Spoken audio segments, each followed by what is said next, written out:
do you prepare mentally and emotionally for retirement? I'm not talking about the numbers, rather, I'm talking about the non financial stuff. How will you find purpose? How will you spend your time? Well, joining me to talk about that is Dana Anspach, the CEO of Sensible Money, and Fritz Gilbert, the blogger who runs Retirement Manifesto. Welcome. Thank you much, Bob. Glad to be here. Great to be here, Bob. Glad to have you both here. So, Fritz, let's start with you. You've written quite a bit about this topic, about how people prepare emotionally, mentally for the non-financial aspects of retirement. Where to begin? Yeah, I guess, the first thing I should start with is thanks for recognizing the need.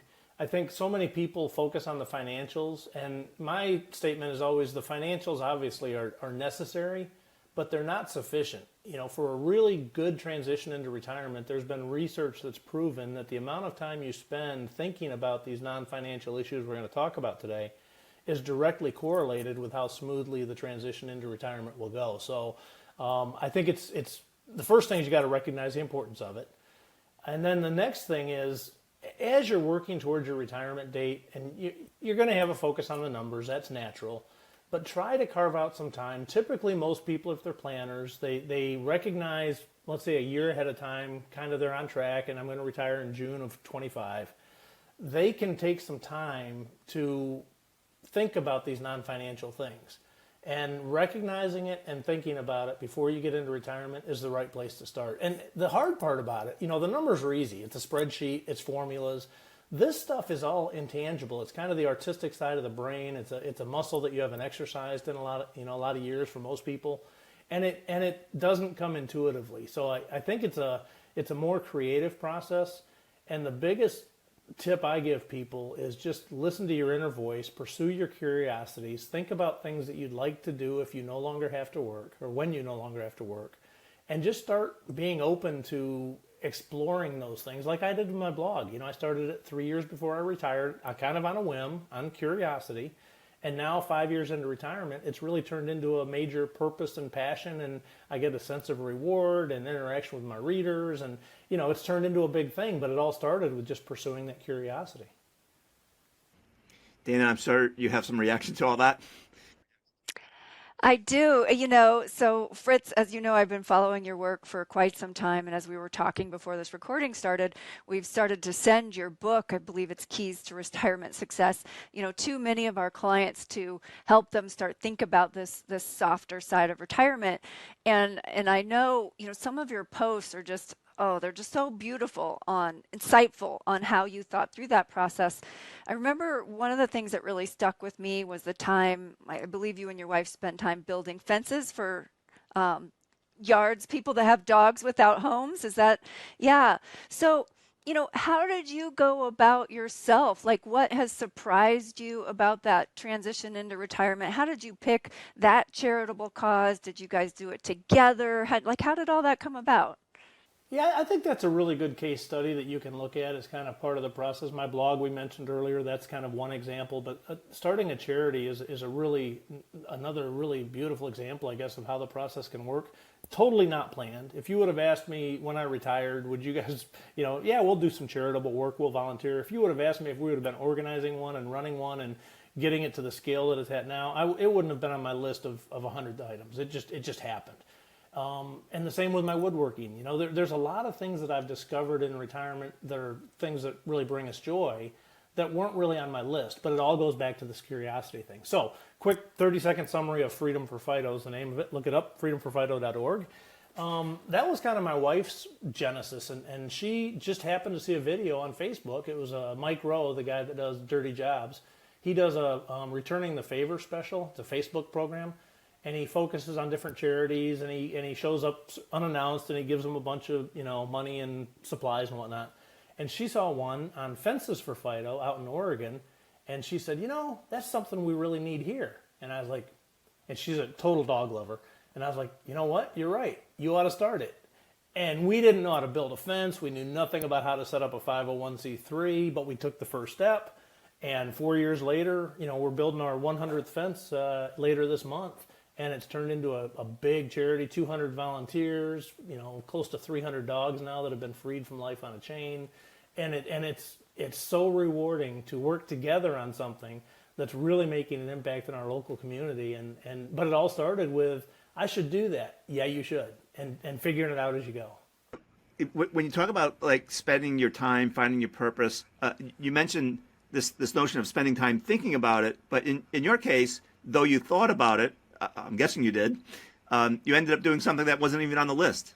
Yeah, and when I say try to think about it, to me, we took a little test retirement. I encourage everybody to do this. We took like 10 days, maybe a year before I retired, and we came up to our cabin where we live now, and we took some extended time and just tried to think about what life was going to be like in retirement. And it wasn't, hey, it's Tuesday, we should go kayaking. It's Wednesday, let's go hiking. It was more about kind of the mental approach that you want to take. And I think it's impossible to plan for what you're going to want to do in retirement. You just don't know. It's going to evolve. It's going to change. I talk about it like a hand of poker. You can pick up cards, you can put cards down, and all through retirement, you're going to be picking up and putting down cards. That's fine. The important thing to think about pre-retirement is kind of the mental approach you want to take to retirement. And I wrote the 10 Commandments of Retirement. And number one was have an attitude of gratitude. Give back, things like that. But as I looked through that list, almost all of them were focused on the mental approach I wanted to take in retirement. It was being upbeat, being curious, trying new things, all those types of decisions that are within your control. It's mental attitude, which is something you can control. Getting that right will lead places that you don't expect if you follow the right mental framework of how you want to live your life. Wow. So that makes so much sense to me why your blog is called Retirement Manifesto. It's like your constitution for retirement rather than I'm going to do this, this, and this. I get it, that mental framework, and then the actual specifics will fill themselves in. I can't remember the exact title, but I started it with retirement is nothing like I thought it would be. And my first sentence was, retirement is nothing like I thought it would be. The second sentence, retirement is exactly like I thought it would be. And the things that surprise me are the ways that taking that mental approach to life are executed, right? Building the woodworking shop, starting the charity, the tactical things that it led to, I never saw coming.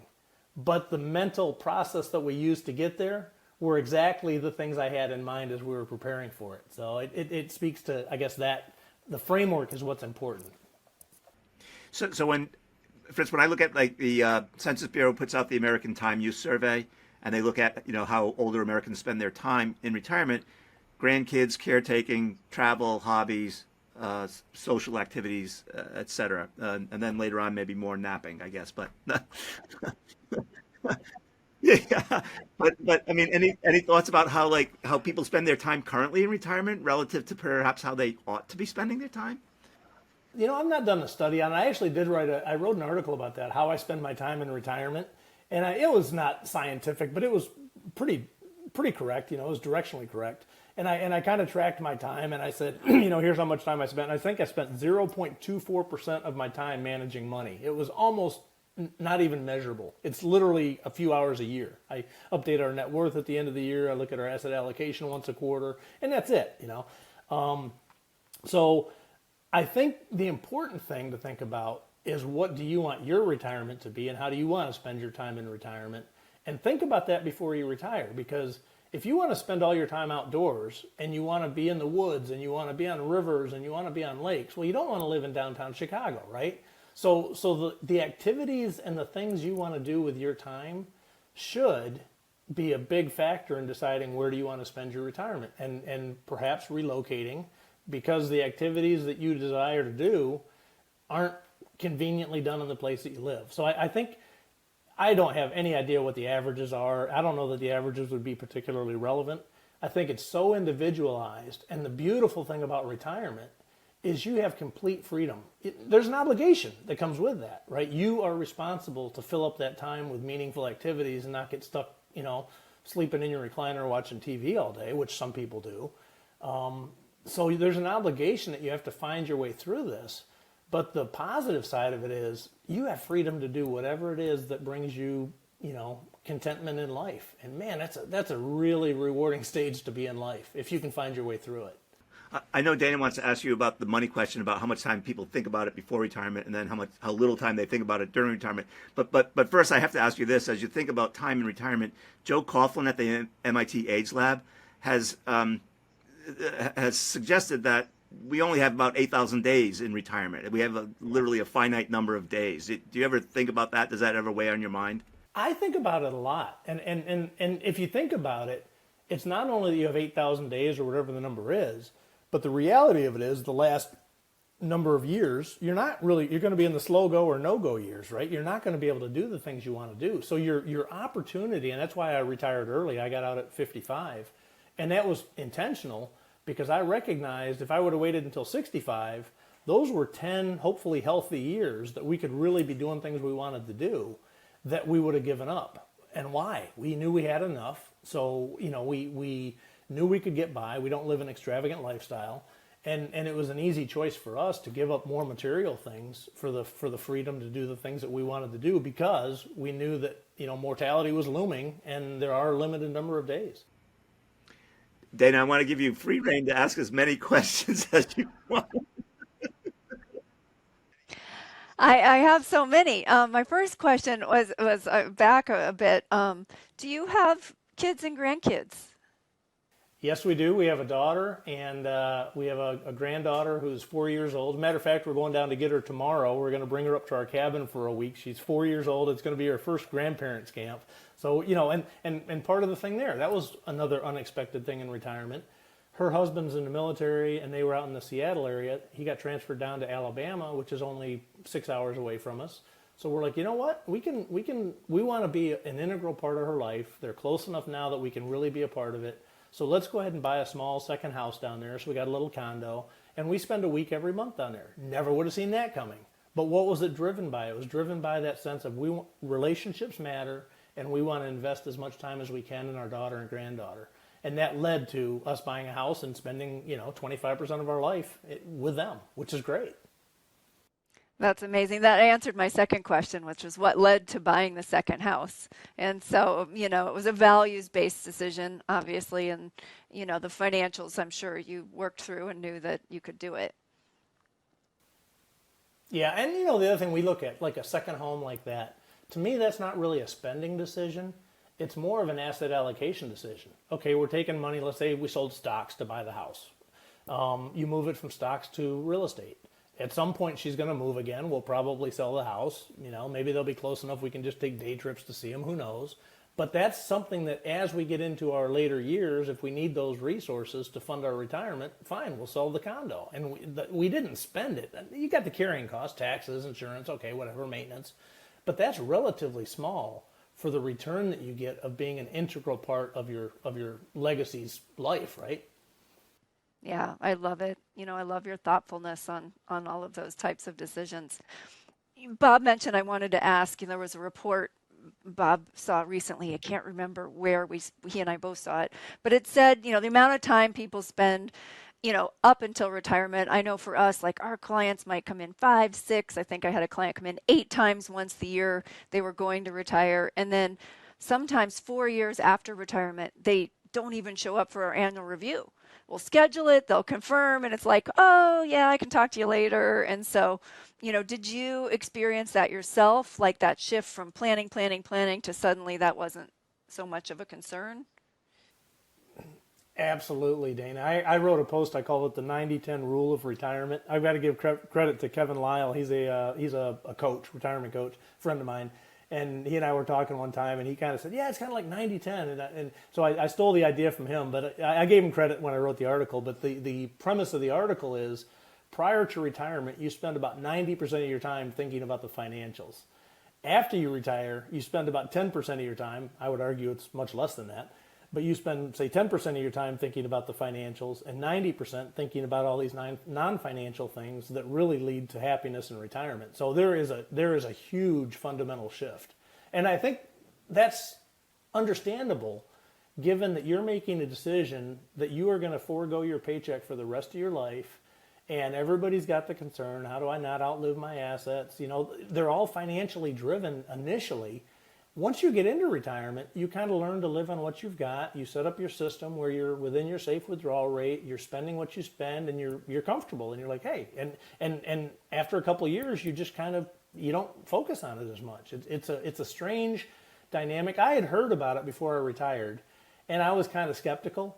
Now that I'm 5 years retired, I'm 100% convinced that it's real in our case, and I suspect it's real in most people's case, as you demonstrated with your clients. And the other question I had, so I remember a CPA client of mine asked me once, do you have clients that are actually retired and enjoy it? And he was very much in the peak of his career, and so I just saw him in the last few weeks, and it's interesting. He's shifted to, I think I'm getting ready, right? So he can see through to that other side. But I've been lucky enough to see the majority of our clients are really happy in retirement, and they're doing all the things Bob mentioned, right? They have grandkids that they focus on. That's why I had asked you about that. Or travel early in retirement, or hobbies, or they may have parents that they're more involved in taking care of. But I had this one incident that sticks with me. I was at a Christmas party. This was not a client. This was a family friend. And he had sold a real estate brokerage firm. So he had built up a very successful real estate brokerage firm, sold it about 3 months in. And he came up to me and he said, Dana, I'm going crazy. I sold this 3 months ago. How do people do this? And so it kind of broke my heart, right? Because I knew he was financially set. So what would be the advice how would you answer that question? What would you suggest for that person? Yeah, and that's not uncommon. I did some research. It came out in my post, blind spots, basically looking for blind spots in retirement with Eric Weigel. He's a coach up in the Northeast, and we looked at that, and I think what the hardest person that tends to have the biggest shock. My point with Eric is he in his book he includes the term messy middle, which he attributes to somebody else. I can't remember who, but there is a messy middle. And I remember as I was preparing for retirement, I had somebody that I worked with that had retired, and I saw her a year later, and she goes, it's really hard to retire. It's a big transition. And what we found in this blind spots study was that's one of the big disconnects between people that are planning to retire and people that have actually retired, is how difficult this transition will be. It was like a 25% gap between pre-retirees' expectations and actual retirees' experience. It's a hard transition. So to answer your question, there's a book, it's called Retirement Heaven or Hell by Mike Drack, and he went through, he got downsized unexpectedly, which is typically when your risk is the highest. And he went into retirement hell, and he hated it. He was depressed. He just was in a bad place, but he found his way to retirement heaven. So that's a book. If somebody wants a specific resource, that's a good one to read. But ultimately, what it comes down to is finding a way in time, following your curiosity, to replace all of those non-financial benefits you used to get from work. In your case, this guy owned a firm. He had a huge sense of identity, right? He was the firm. He had relationships with all of his clients, all of his coworkers. He had a sense of purpose. He had structure to his day. All those things are gone when you retire. And if you haven't taken time to think about all of those non-financial benefits you get from the workplace, it's a real shock when they're suddenly gone the morning after. The first 6 months, year, it's a honeymoon for most people. And it doesn't really hit you until a little bit later normally, which is why I tell people when they read my book, read it again after you've been retired for a year, because that's when you need it. But to answer your question, what do you tell somebody like that? Ultimately, you've got to work your way through it. You are responsible for it. And it's finding a way to replace those attributes that you used to get from work in a non-work way. So sense of identity. Who do you want to be? I'm a writer, right? My wife runs a charity. We've created identities that came out of pursuing this curiosity. So typically a lot of it comes from pursuing things that interest you. The other thing I would encourage people to do is you're financially set. You don't need to work for a paycheck anymore. You don't have to be selfishly focused like you were most of your career. It's a really good time to look at how can I make an impact in the world? How can I help other people? How can I get involved in charities? It's talked about a lot, but it's a reality. Using your free time now to find a way to give back is a really good place to start and start getting some rewards and a sense of identity and some structure to your day and relationships, right? All of those can come from getting involved in an organization that interests you. If you have a little bit of an interest in building, go do a Habitat for Humanity build. See if you like it, right? If you like dogs, go down to the local animal control and walk the dogs once a week. There's a million ways you can get involved. And that's probably where I would direct people to start. And, don't forego. Maybe ultimately you decide to go back to work. That's okay. I encourage people not to make that the initial default, because you've earned your freedom. Try to find a way to fulfill yourself without having to do that. But there's nothing wrong with it. If you decide to go back to work, the majority of people that go to work, back to work, aren't doing it for financial reasons. They're doing it for these other intangibles. So that's always an option. I love it.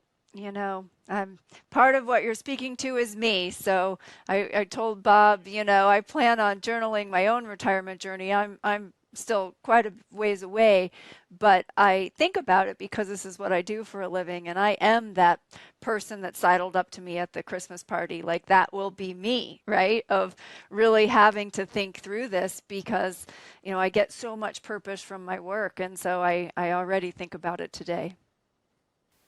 Yeah, well, and the good thing is, Dana, that you're thinking about it today. Now, granted, it's because of the space you're in, you're exposed to it all the time, but that will actually help you a lot because you're forced to think about it. You're giving advice to people that you're ultimately going to apply in your own life, right? So you're learning the techniques and you're seeing the results through your clients.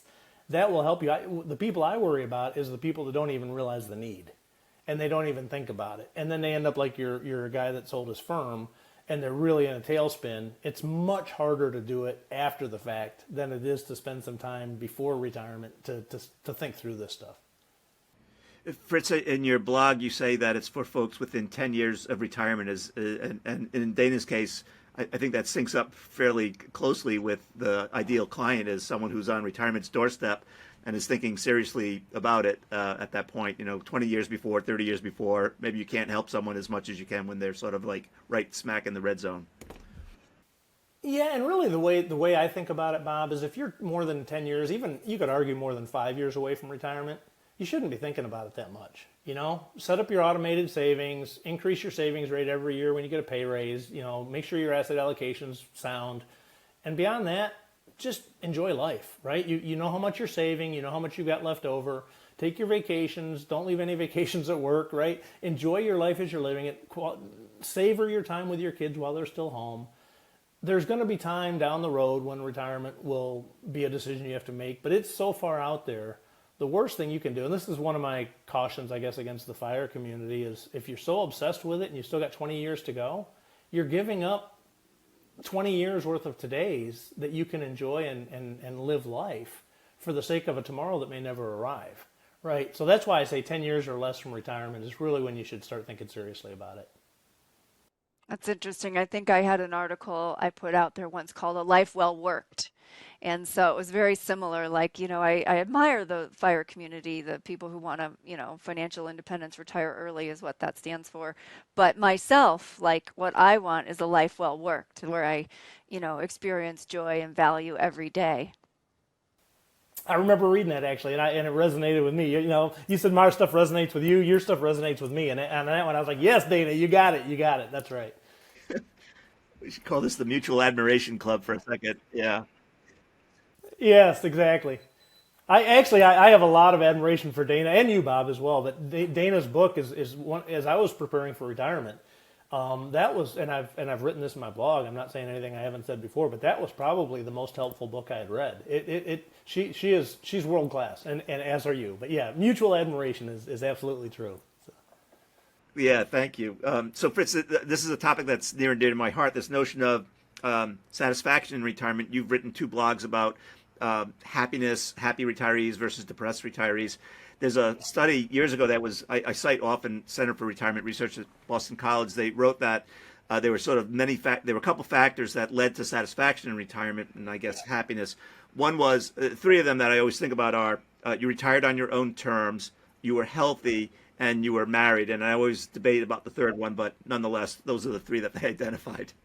Yep, I just published an article today on exactly that. And I came across the Boston College study as I was preparing for that article. And the interesting thing I take away from that research is they claim from their study that those three things in particular that you mentioned have a higher correlation to happiness than your financial situation. So the non-financial stuff really does matter. The studies prove it. What about those who are depressed, and what can they do to avoid it or get out of it? Yeah, and a lot of that comes down to these type A that get severed. The biggest takeaway from the Boston College, the one that concerns me the most, I would say, is the reality that the people that retire earlier than they would desire to are the ones most at risk for depression. 28% of retirees are depressed, and I would argue that probably the vast majority of those are in this messy middle time frame when they're still trying to sort it out.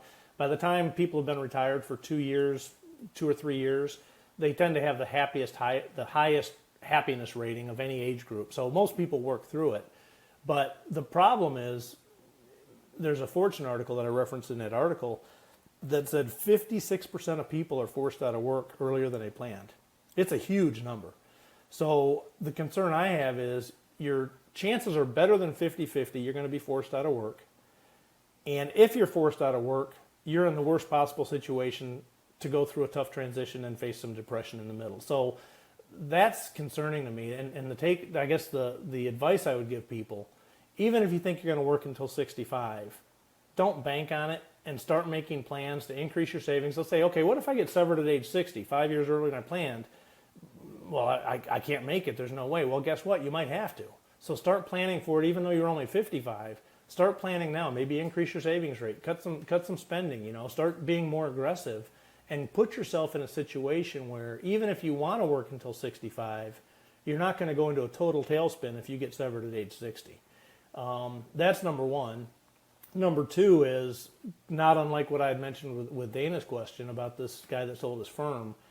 The reality is some people get into that situation where they wake up and they're depressed and they're struggling.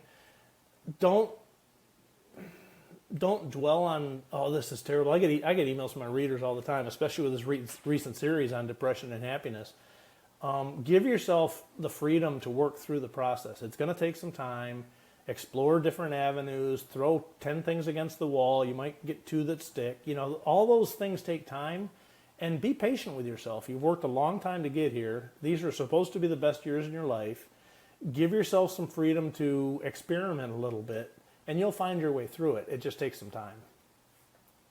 It's funny what just crossed through my mind when you were saying that is someone I was talking to the other day who was kind of in a low point. Some things had happened, and when I've been at that point in my life, I've described it as lemon, lemon, lemon. Like I feel like life's just throwing these lemons at me. And he had gone to see his therapist, and he had said, it's going to take some time, which I do agree. You have to give yourself some grace. But her response was to get out her timer, like on her phone, right? And be like, okay, well, how much time are you going to wallow? Like, what's your, okay, is it going to be a day? Are you going to give yourself 30 days to wallow? And so it kind of helped snap him out of that. And I thought that was a really good perspective of like, okay, set yourself a limit for I'm going to find some solutions within this time frame. Perfect. That's great. Yeah, I agree. And the other thing I find is setting dates on your calendar. Like I'm into fitness, and if like I did a swim across Lake Blue Ridge. It was a 3-mile swim last year, and having that out there on my calendar is kind of a goal, and working towards it, that in itself can lead to fulfillment. And you're working towards something. It's not unlike when you're at work and you've got a project deadline and you're working towards it, and you make the presentation to the CEO and you crush it and you're all excited. You can recreate that in retirement to some extent by self-inducing deadlines for achievements. And that is actually good advice, Dana. Your friend's therapist was that's a good one. I'll have to remember that. A second ago, Fritz, you mentioned blind spots. There's a laundry list of them. Do you mind sort of going through some of them and maybe how to avoid them? Yeah, I think the number one, read the study. It's a 50-page study, but I summarize it in my blog post. But without looking at it now, and I think this is actually a more interesting way to talk about it. What stuck with me from doing the study and writing on it, and two big things stuck with me the most. One I mentioned earlier, that many more people struggle with the transition than expect they will. That's number one. The second biggest variance between pre-retirees and post-retirees was, the question was, do you or will you miss your relationships from work? And I think something like 28, 30% of people that were still working said, yeah, I'll miss them. But, let's say 30%. Contrast that to the post-retirees, it was over 50% that missed their work relationships. And what that speaks to me is, relationships, and this goes back to the Boston College study that you mentioned earlier, relationships are a huge component of happiness in retirement. And even if you're not the best of friends with the people you work with, and I'm not going to miss those guys, they're knuckleheads, right? Well, there's still people that you're interacting with every day and you're talking about stuff. And even if you're working from home, you're doing Zoom calls with them, you're texting each other, you're interacting with living people. And when that's suddenly gone, if you haven't put some time in pre-retirement to start building what I call retirement relationships that will last beyond your retirement date, you're probably going to miss the relationships more than you realize. So that's one you can address, right? You can start building those relationships. And that's one of the things I did. There's a quick story. There's a guy here that lives in Blue Ridge where I live, and he's a writer. He's written some personal finance stuff, pretty cool, small town, 3,000 people, and there's two of us that have published books on finance, right? And I was down at an arts festival, and they had a Blue Ridge writers tent that was up, and most of them are kind of these ladies that do poetry and whatever. Okay, fine. But I noticed this guy's book there, and it was about trading options. I was like, man, there's a guy in Blue Ridge that trades options. This is crazy. So he wasn't there, but I left a card and said, hey, can you have this guy give me a call? I'd like to get to know him. And that was 2 years before I retired. And yesterday, right, 5 years after I retired, I had lunch with this guy. We have lunch once a quarter. We go into restaurants, we talk about option trading, and we always laugh. Like, nobody in this restaurant knows what we're talking about, right? And we have he's 88 years old. And it's almost like a father figure. And I think he views me as a son. And it's a great relationship. But it all started because 2 years before I retired, I was intentionally looking for contacts that I could make in the town that we were going to retire to. And it's developed into an ongoing friendship. So I think that was the biggest takeaway I had from it. Dana, you have some blind spots to mention too? I think, the blind spots, Fritz, you covered the blind spots that I see on the non-financial side. The financial side, I see if people have done their planning, then it gives them the flexibility to weather all of these things. I actually loved your poker hand analogy because sometimes I see people come in like, once I'm retired, that's it. I can't buy a house again. I won't be able to qualify for a mortgage, or they kind of think everything's set in stone, and it's not. And so, and nor does having a plan laid out set in stone. I tell people it's like a roadmap that, but the weather is going to come in and out, and we're going to have to take detours sometimes, but we know, the path that we're going to come back to. And so, if there's anything that's a blind spot that I see, it's people thinking it's so fixed once they retire, and it's not. Yeah, and that feeds well into, I talked about these 10 commandments. One of the commandments was to intentionally remain flexible, because rigidity can be a mindset. And you've got to recognize that you are flexible to do things, and your life will change in retirement. And our natural tendency is to resist change. You need to embrace change in retirement, right? Be it on the financials or the non-financials. Okay, yeah, you're in a bear market. Well, no surprise, there's a bear market every so many years. Of course there's going to be a bear market, right?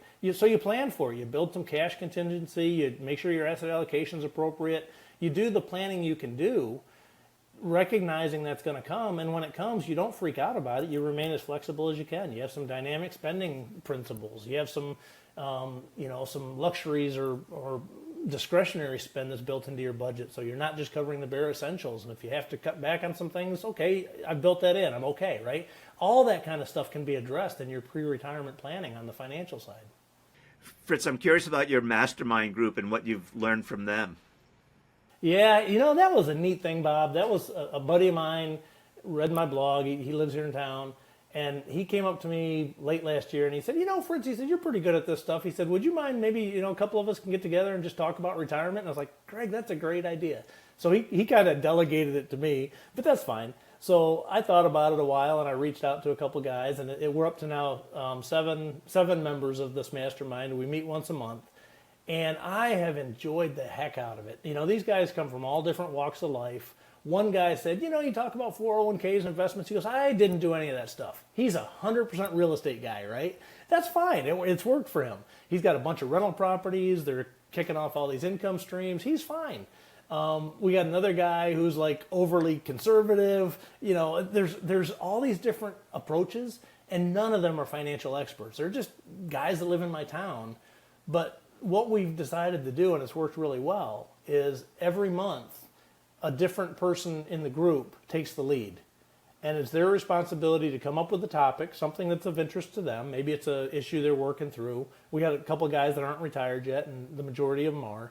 But so the guy that's not retired yet might say, you know, I'm kind of, how did you guys know when it was time to retire? You know, and okay, that's the topic we talk about that month. And it's really neat because each member then is fully engaged. And over the course of 7 months, everybody gets a topic covered that they have a personal interest in.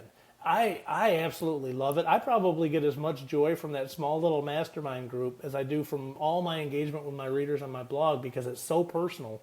And it goes back to what we talked about in the blind spots. It's relationships, right?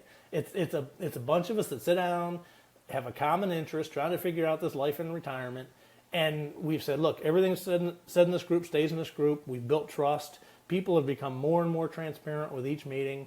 And it's really refreshing to just be able to sit down in a room with people and talk about what's going on in your life in this retirement world and learn from other people. So yeah, I'm really happy with it. And I encourage anybody, if you're in a town, reach out to a couple of people and try to get something set up. And they don't have to be experts. Just sitting in a room talking with people it's very enjoyable.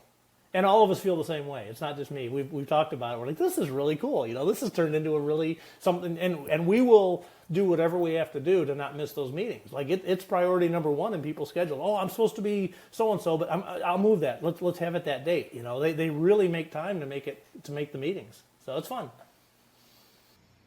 You're actually saying something that is contrary to what I historically think is true, which is women are better at doing that than men. But it sounds like you're the counterpoint to that. Well, no, I think statistically speaking, it's been well demonstrated that women do a better job of building relationships. Red light warning to men, right? We aren't good at this stuff. So all the more reason, if you're a man and you're listening to this, take extra attention, because finding a way to build those relationships, it's not something you're good at, but it's really important. Start figuring out how to get good at it, because it matters. Yeah, especially if you think about social isolation and loneliness are the equivalent of smoking 3 packs of cigarettes a day, right? So, Dana. I think that is everything on my list. I mean, I was really excited and looking forward to this conversation, and it was very insightful. Yeah. So, Fritz, I always end these video interviews by asking if there's anything that we missed or anything that just bears reemphasizing. I think you just by the topic in and of itself. Whenever I think about what key advice, let me tell you a story. When I was a couple of months from retirement, I ran across I was taking a picture of an old barn. It was a beautiful barn out in the country. I like photography, so I was trying to get some pictures of this barn. And this van pulls up, and I thought, oh, probably the homeowner, you know, whatever. Maybe, you know, hope don't get in trouble for taking pictures of the barn, whatever. But I noticed as I was walking up to the van, the license plate on the front said retired. Okay, so I went up to this. It was an 82-year-old couple. They were a hoot. They were just a blast. I had a great time talking to them. And Bob, the idea just came into my head right there on the spot. I said, you know what? I'm going to interview these guys for my blog. But I can't have a big full interview, right? I just ran into them on the street. So I said, you know what? I said, I'd like to do something with you guys. Totally trying this on the cuff. You game. And I told them what I wanted to do. They said, yeah, that's great. So I turned on my phone, my recorder, and I said, all right, I'm going to ask each of you as a husband and wife, I'm going to ask you one question. What is the most important? I'm 3 months away from retirement. What is the most important thing I should be thinking about to ensure my best chance at a good retirement? They both answered it. I said, hey, that went pretty well. I wrote an article about it. I continued to do that. I liked it so much. I started looking for opportunities. Anybody that was over 80, I'd find a way to ask them the question. And I asked maybe 10 different people. There was a guy that was a World War II vet. I was flying back from Paris, my last international business trip, and this guy's getting on the plane. You can tell he's a character. I'm like, I've got to find that guy on this plane. I got to talk to him. And I literally went down the aisle to his seat, and I said, hey, number one, I really appreciate your service. That's awesome. World War II, come back from France. I said, and so we talked. 45 minutes we talked. I was sitting in the aisle. You know, they were bringing the beverage cart through. I had to get out of the way. So I asked all these people that question. And you know what the consistent theme was, and this is where it hammered it home. None of them mentioned financials. Number one, that's huge. Number two, every one of them, in one way or another, they all addressed the topic of purpose. And that sealed it for me. I was like, these guys have all, 10 different people, all in their 80s, all apparently having very good retirements. And every one of them focused on a non-financial topic. And it was typically focused around this purpose and passion topic. So it's the key to a successful retirement, as I say in my book. So it looks like we end where we began, it's not about the money. It's really not. As much as you think otherwise, I never believed it when I was pre-retirement, but now that I'm retired, I'm 100% convinced it's the non-financial stuff that will make the difference in your life. Dana, Fritz, this has been great. I can't imagine that people who watch this won't benefit immensely from you sharing your knowledge and wisdom. It's been invaluable. Thank you.